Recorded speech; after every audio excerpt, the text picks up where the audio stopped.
This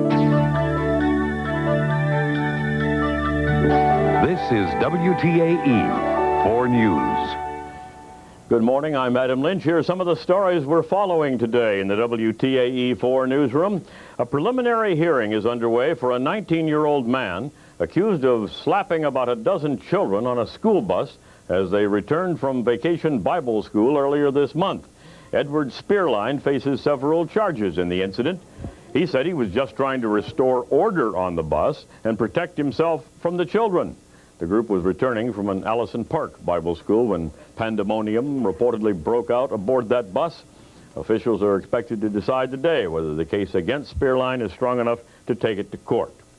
About 6,000 police officers from all across the nation have reconvened now down at the Lawrence Convention Center in downtown Pittsburgh for the Fraternal Order of Police Conference, and today they're getting down to business and to politics. And Ken Rice is there, and he joins us now live from the Convention Center with an update. Ken? Yeah, Adam, that's what's going on here today. It is a business day. A couple thousand of the delegates to this FOP convention are on the floor now considering a number of issues, bylaws and changes to their constitution.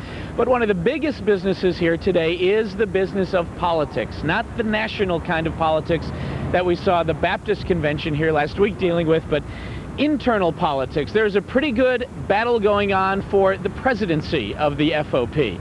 A presidency that is now held by a police officer from Columbus, Ohio, Dewey Stokes, but challenging him is a police officer from New Jersey, Tom Pasamato. Now, a key issue in this race is gun control. Stokes has long been an advocate of national gun control legislation.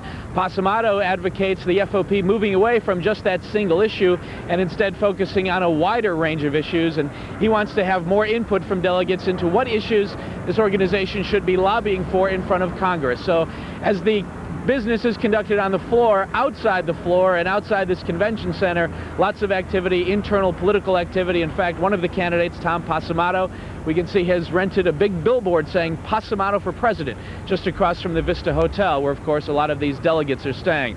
Also, lots of anticipation, looking forward to tomorrow when President Bush is expected here to address the FOP delegates.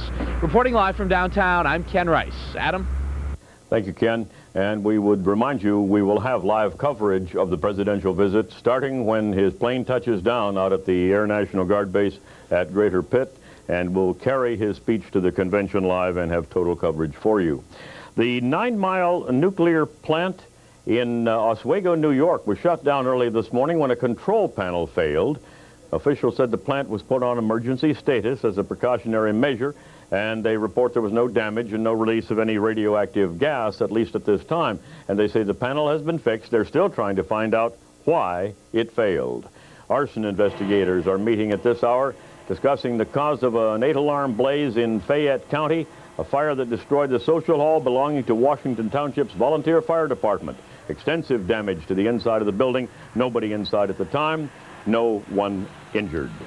Let's check our DiNardo weather picture for Pittsburgh. A lovely day, partly sunny and warm with a high of 87.